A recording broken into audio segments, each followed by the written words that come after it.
we see a couple who have come hiking in a forest. But they end up getting lost and start looking for help, especially since the wife has injured her leg. After walking for a while, they spot a large house deep in the woods. The husband leaves his wife outside and goes inside the house to look for help. The main door is locked, so he enters through the basement. Inside, the house is completely empty, and the telephone line isn't working either. Meanwhile, outside, the wife notices something in an upstairs room. We then see someone secretly recording her with a camcorder. Inside the house, the husband hears a noise coming from the upper floor and goes to check it out. At the same time, we notice something strange. When the wife looks directly at the camcorder, she suddenly becomes possessed. After this, the scene shifts. We are introduced to an orphan girl named Abby and her foster brother Steve. Steve has come to Abby's apartment, which actually belongs to her foster sister Laura, and Abby has been secretly staying there. Steve is there for a reason. He's a private investigator. He tells Abby that they've finally found information about her real parents and gives her the contact number of a child care officer. Abby calls the officer, who later visits her and reveals that her parents are no longer alive. However, their house is still intact, and Abby is the rightful heir to it. This means she no longer has to live in someone else's place. She can even sell the house if she wants. At first, Abby doesn't plan to sell it, but after Laura calls and verbally abuses her, Abby decides to sell the house so she can move to the city and buy a small apartment where she can live peacefully. After this, without wasting any time, Abby packs her belongings and heads out to check on her house. The house is located deep in a remote, isolated forest, far away from the city. There's no taxi service available to get there. So after getting off at the train station, Abby stops by a bar. But the people there aren't happy to see her at all, and they all refuse to give her a ride. However, a guy named Kyle agrees to drop her off at her house. Kyle tells Abby that no one likes to go anywhere near that place, which is why no one was willing to help her. So the problem wasn't Abby, it was the location of the house itself. We also noticed that Abby and Kyle seem to like each other, but Kyle has work to do, so he eventually leaves. After that, Abby goes inside the house and carefully checks everything. The house itself is in decent condition, but everything inside is scattered and messy. She even finds an old bottle of alcohol. Abby continues exploring and heads upstairs, where she finds her old swing with a doll placed inside it. Near the window, there's a camcorder, and inside a box, she discovers a bunch of tapes. This is the same house shown at the beginning of the movie, and it turns out someone had been recording that mysterious lady using that camcorder. Anyway, after this, Abby gets a call from Steve and steps outside. Steve tells her that he got a call from a real estate agent who can help sell the house. He asks Abby to send some pictures of the property, then hangs up. As Abby heads back inside, she notices someone in the upstairs room, but she brushes it off, thinking it's just her imagination. Later that night, Abby connects the camcorder to a TV and starts watching the tapes. The recordings show her mother, Cameron, and her father, Jason. Seeing them makes Abby really happy. One strange detail, though, Cameron and Abby look almost exactly alike. As Abby continues watching, she suddenly notices a glitch on her mother's face in one of the tapes. For a split second, it looks like another woman's face is overlapping Cameron's, and that face is staring directly at Abby. But Abby is too emotional and distracted to pay much attention, and she keeps watching the tapes until she eventually falls asleep. While Abby is asleep, we see someone standing outside her room, watching. And then, silently, they walk away. The next morning, Abby tries on her mother's dress and finds a report revealing that her father, Jason, had a neurological condition and didn't have long to live. Later, Abby goes out for a jog, comes back and takes pictures of the house so she can sell it. After that, she goes to take a shower. But when she comes back, she hears footsteps coming from downstairs. She goes to check and notices that the camcorder is now lying near the window. When she looks through it, she sees something terrifying, a man standing outside the window. But that man was only visible through the camcorder. So Abby assumes the camcorder might just be malfunctioning since it's quite old. Anyway, shortly after, Kyle shows up. He came to check if Abby was okay. but Abby starts questioning him about what really happened to her parents. Instead of answering directly, Kyle tries to lighten her mood and takes her to a pub, where he plans to explain everything.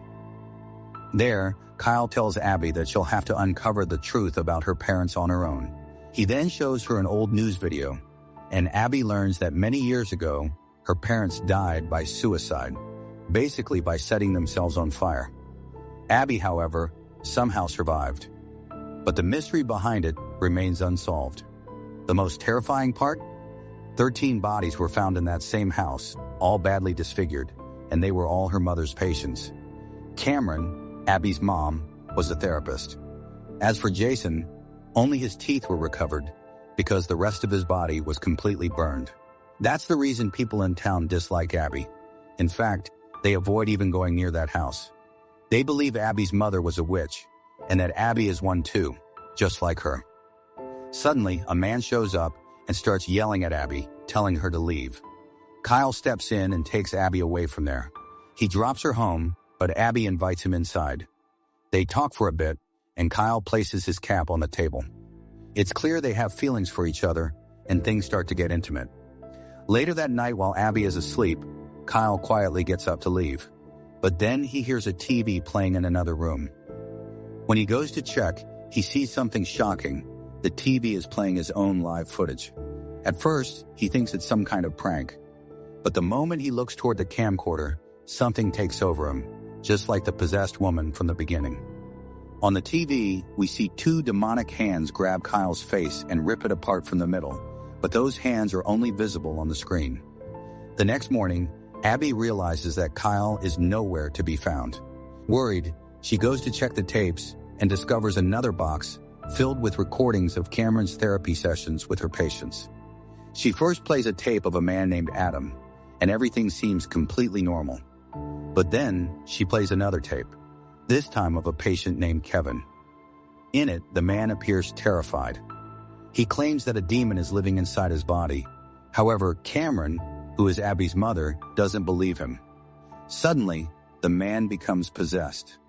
His behavior changes instantly, as if something truly evil has taken over him and is now speaking directly to Cameron. The most shocking part? This evil entity somehow knows that Cameron is pregnant and that she's going to have a daughter. Then, out of nowhere, the man looks straight into the camcorder as if he's looking directly at Abby herself. Speaking through him, the entity tells Cameron that her baby looks just like him. Moments later, the man snaps out of the possession and starts reacting the same way Kyle did before. And just like that, the tape abruptly ends. This means that the demon had already seen Cameron's future, years ago. Terrified, Abby tells Steve everything. Steve urges her to come back, but Abby refuses. Instead, she starts going through Cameron's notes. In one of them, it's written that the camcorder itself might be evil, and that it can somehow see into hell. Abby then picks up the camcorder and turns it on, deciding to record everything. But what she sees through the lens shocks her. There are bloodstains all over the walls of the house. On one wall, there's a strange symbol, the symbol of Baphomet, possibly a sign of the devil himself. Still holding the camcorder, Abby slowly makes her way up to the attic, where she finds a lone chair. As she scans the room through the camera, she suddenly sees something behind her. Terrified, Abby runs out of the house. Outside, she runs into Kyle's sister Paige, who has come looking for him since he never returned home the previous night. She reveals that Kyle had posted online saying he slept with a witch, and that witch was Abby, who was seen sleeping in the post. Abby insists that Kyle left the house the night before. But inside, Paige notices Kyle's cap lying on the table. She doesn't say anything and quietly leaves. After Paige is gone, Abby discovers more recordings in Cameron's notes, this time involving a man named Dr. Frank. In the recording, he warns Cameron that the camcorder itself is evil, and that the same demon that possessed Kevin may have now turned the camera into its vessel. Frank tells Cameron that until the camcorder situation is fully dealt with, she must not record any patients using that camcorder, because it could cause serious problems. Meanwhile, we see Paige, who has secretly entered a house. She hears a noise coming from the attic, so she goes upstairs to check. There, she finds a camcorder lying on the floor. When she plays it, she witnesses Kyle's painful death. Suddenly, someone knocks Paige unconscious. On the other side, Abby finds another box that belonged to her father, Jason. Inside, there are a lot of tapes. When Abby brings the camcorder down from the attic and starts playing those tapes, she realizes that everyone Jason had recorded with that camcorder was killed by the demon, including her own mother. The same hands that tore Kyle's face apart belonged to that demon. In the final tape, Abby discovers something shocking. Her father, Jason, actually intended to kill her. But Cameron had already put Abby into a safe state beforehand, which is why Jason recorded Cameron with the camcorder. Later, the demon killed Cameron as well. After seeing all this, Abby is terrified. She goes outside and starts burning all the tapes in the camcorder. But then she remembers that her mother is still inside the house. Wanting to see her one last time, she decides not to burn the camcorder. Meanwhile, Steve is doing his own investigation. He finds out that 2 years ago, a man escaped from a mental hospital, and that man was actually Jason, Abby's father. Yes, Jason had pulled out all his teeth and placed them on another man's body, removing that man's teeth to make it look like he was dead, essentially staging his own death. After escaping, Jason eventually lost his sanity due to a neurological condition and was taken back to a mental hospital, though no one knew his true identity. But when Steve matches the photo, he realizes that the mental patient is Jason, Abby's father, who has been secretly living inside the house ever since he escaped. That means from the very beginning, the person recording everything with the camcorder and the shadow people kept seeing was Jason himself. In fact, the one watching Abby while she slept was also Jason. Anyway, using the camcorder, Abby is now able to see the spirits of everyone who was killed by the demon inside the house. She even sees her mother Cameron's spirit and follows it all the way to the barn. A terrible stench is coming from inside the barn. As Abby follows Cameron's spirit into it, she finally comes face to face with her father Jason. And there, we also see the dead bodies of the couple who were killed at the beginning of the movie.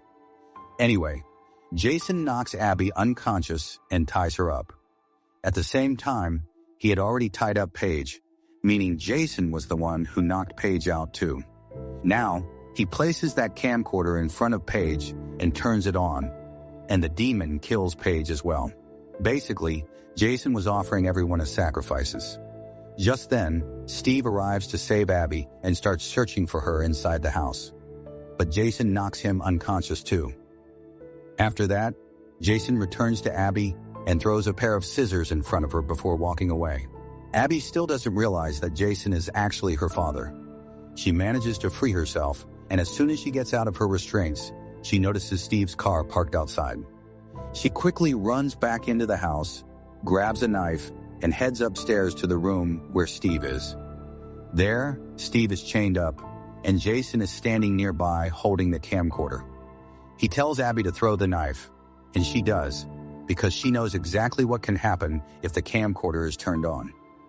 The moment it's activated, the demon would kill Steve too. That's when Jason finally reveals the truth. He's her father, and everything he's done was to save her. He tells Abby to turn on the camcorder and sacrifice Steve.